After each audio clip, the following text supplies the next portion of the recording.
నమస్తే. మీరు చూస్తున్నది CRD approval gated community open plots 30 ఎకరాలు స్పాట్ రిజిస్ట్రేషన్ మరియు బ్యాంకు లోన్ సౌకర్యంతో Guntur Amaravati road Tadikonda cross roads. Spot registration మరియు బ్యాంకు లోన్ సౌకర్యంతో prime location, fast development, resale value వచ్చేటువంటి లొకేషన్. మా వీడియో తొలిసారిగా చూసినట్లయితే సబ్స్క్రైబ్ చేసుకోండి. పూర్తి వివరాలకు సంప్రదించండి 7396667776. Thank you and grand welcome. Amaravati మన ఆంధ్రప్రదేశ్ రాష్ట్ర నూతన రాజధాని. దేశంలోనే మొట్టమొదటి గ్రీన్ ఫీల్డ్ సిటీ, దేశంలోనే ఏకైక రెన్యూబుల్ సిటీ. ఇలా గత 10 ఏళ్లుగా మనం అమరావతి గురించి వింటూనే వస్తున్నాం. కానీ ఇప్పటికీ ఈ నగరానికి ఒక తుది రూపు అనేది రాలేదు. దానికి కారణం రకరకాల పొలిటికల్ రీజన్స్. అయితే గతాన్ని పక్కన పెడితే ప్రెజెంట్ అమరావతి నిర్మాణం అనేది కేవలం మన రాష్ట్రానికి మాత్రమే కాకుండా మొత్తం దేశానికే చాలా ఇంపార్టెంట్గా మారింది.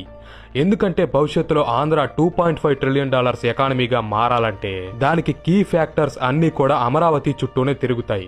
అండ్ ఆంధ్ర ఎకానమీ పెరిగిందంటే అప్పుడు ఆటోమేటిక్గా దేశ ఎకానమీ కూడా పెరిగినట్టే.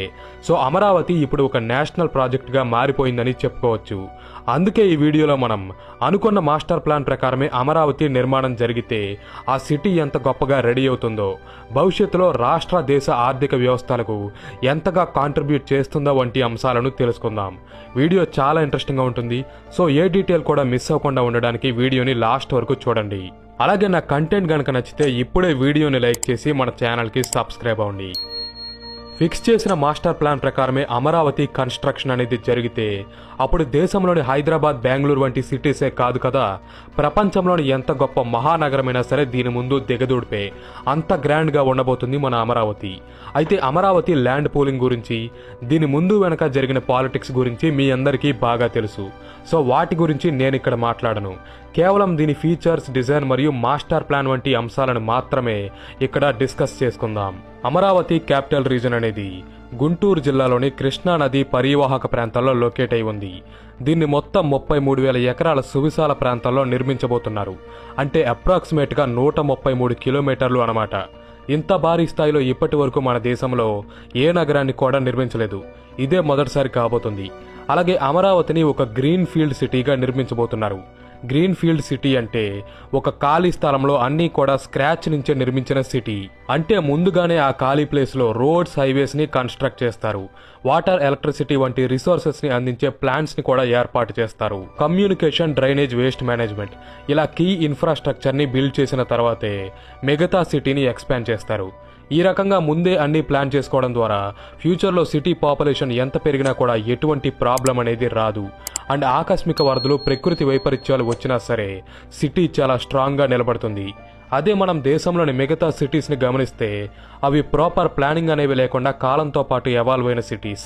ఈ కారణంగానే అక్కడ రోజు రోజుకి పొల్యూషన్, పాపులేషన్ వంటి సమస్యలు పెరగడంతో పాటు చిన్న వర్షం వచ్చినా సరే మొత్తం డ్రైనేజ్ సిస్టమ్ పొంగి పొర్లి పరిస్థితులు అల్లకల్లోలంగా మారిపోతున్నాయి. ఇదే భవిష్యత్తులో అమరావతి మరియు దేశంలోని మిగతా సిటీస్కి మధ్య ఉండబోయే మేజర్ డిఫరెన్స్ అవుతుంది.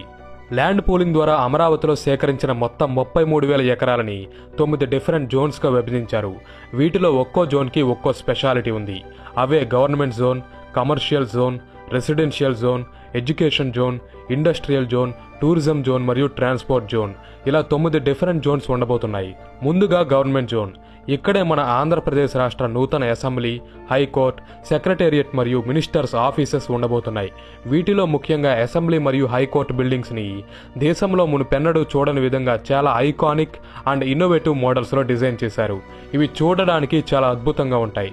భవిష్యత్తులో మన ఆంధ్రప్రదేశ్ రాష్ట్రానికి సంబంధించిన మొత్తం పాలన అంతా కూడా ఈ గవర్నమెంట్ జోన్ నుంచే జరగబోతుంది.